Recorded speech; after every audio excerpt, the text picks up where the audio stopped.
تصور کریں آپ ایک چھوٹی سی کشتی میں سمندر میں ہوں اور راستہ بھٹک کر مہینوں کے لیے وہاں پھنس جائیں تو پھر کیا ہو؟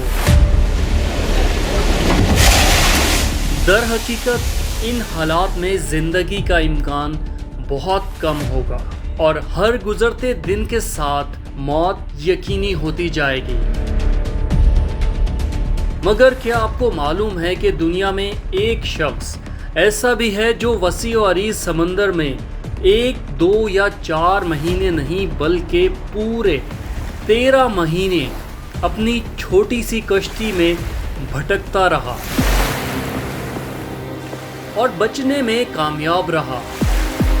جی ہاں، یہ ایک حقیقی واقعہ ہے اور اس کا سامنا ایک ماہی گیر جارج سلواڈور کو ہوا جو 438 دن تک سمندر میں بھٹکتا رہا۔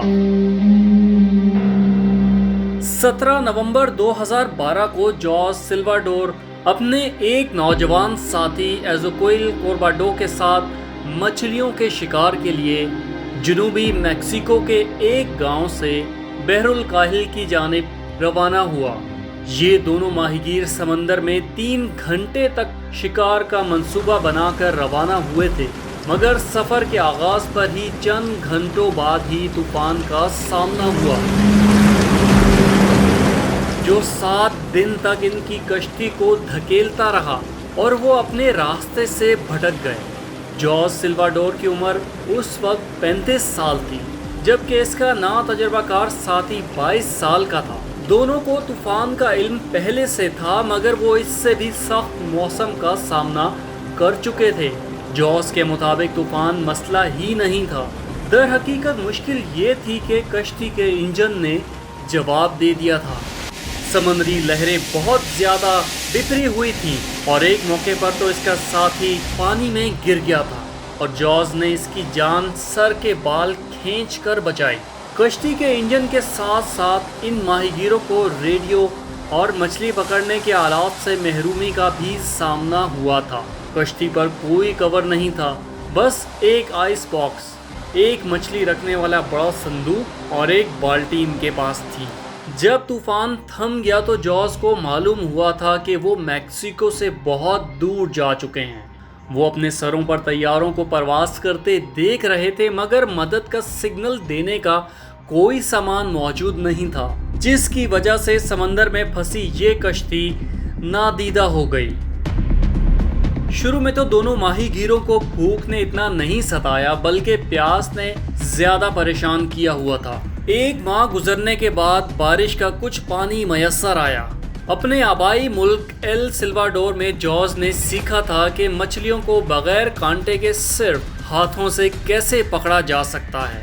بحر الکاہل کی گہرائیوں میں مچھلی اس کے ہاتھوں سے پھسل جاتی تھی اور انگلیوں میں پھنسانا پڑتا تھا، مگر کچھ مچھلیوں کو پکڑنا کافی نہیں تھا۔ ان کا جسم پانی اور پروٹین کی کمی کا شکار ہو رہا تھا۔ سورج کی شدید تمازت ان کے جسموں کو جلا دیتی تھی اور آئس باکس کے نیچے چھپ کر کچھ بچت ہو جاتی تھی۔ سمندری پرندے ان کی کشتی کے ارد گرد جمع ہونے لگے اور وہ اس کو سمندر میں آرام کی ایک غیر متوقع جگہ تصور کرنے لگے۔ جب جارج نے پہلی بار ایک پرندے کو پکڑا تو ایزوکوئل کورباڈو خوف کے عالم میں یہ سب دیکھ رہا تھا، کیونکہ کسی زندہ مرغے کی طرح جارج نے اس کے ٹکڑے کر دیے تھے اور ان پرندوں کے خون سے ان کو زندگی بچانے کا قیمتی سیال بھی ملا۔ جارج کے مطابق ہم ان کے گلے کاٹ کر خون پی لیتے تھے، جس سے حالت بہتر محسوس ہونے لگی۔ شدید بھوک کے باعث وہ ان کمزور پرندوں کے معدے چھوڑ کر سب کچھ کھا لیتے تھے۔ در حقیقت سمندر میں موجود ہر چیز انہیں خوراک کا ذریعہ محسوس ہونے لگی، مگر زیادہ تر ان کو خوراک سے محروم رہنا پڑتا، جیسے 3 دن میں 1 مچھلی یا 2 پرندے ان کے ہاتھ لگتے۔ یہ دونوں ماہی گیر روز دعائیں کرتے اور ایک دوسرے کو صبر کی تلقین کرتے کہ ہمیں بزدل نہیں بننا، ہم یہاں سے زندہ واپس جائیں گے۔ مگر اس کے ساتھی کا صبر ختم ہو چکا تھا۔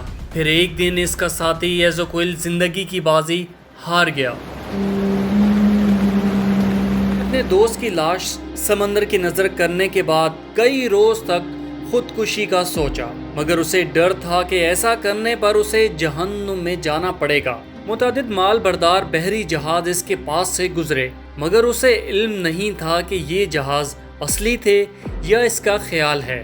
اس نے ان جہازوں کو سگنل بھی دیا، مگر کچھ بھی نہیں ہو سکا۔ آخر کار سمندر میں 438 دن گزارنے کے بعد اسے دور سے پہاڑیاں نظر آئیں اور اسے لگا کہ شاید وہ اپنی منزل کے بہت قریب ہے، جس کے بعد اس نے پانی میں چھلانگ لگا دی اور تیزی سے پہاڑیوں کی جانب تیرنے لگا، جس کے بارے میں اسے بعد میں علم ہوا کہ وہ مارشل آئی لینڈ کا حصہ تھیں۔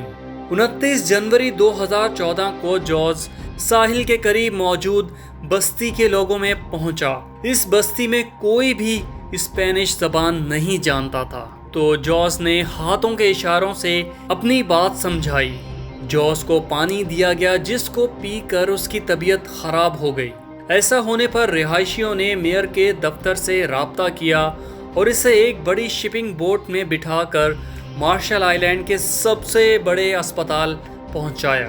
پھٹے پرانے کپڑوں اور بکھرے بالوں کے ساتھ جارج کشتی سے باہر نکلا تو اس کا سامنا کیمروں اور صحافیوں سے ہوا۔ اتنے عرصے تنہا رہنے کے بعد جارج کو بات کرنے کے لیے الفاظ تک سمجھ نہیں آ رہے تھے۔ اپنے ساتھی کا وعدہ پورا کرتے ہوئے اس نے میکسیکو میں اس کی ماں سے ملاقات کی۔ جارج کہتا ہے کہ اب وہ سمندر میں داخل ہونے کی ہمت بھی نہیں کرتا اور نہ مچھلیاں پکڑتا ہے۔ وہ اس قدر خوف زدہ ہے کہ اب بھی کئی راتیں اسے سونے نہیں دیتی اور اسے وہ سمندر میں گزارے ہوئے خوفناک اور ڈراؤنے دن اور راتیں یاد آتی ہیں۔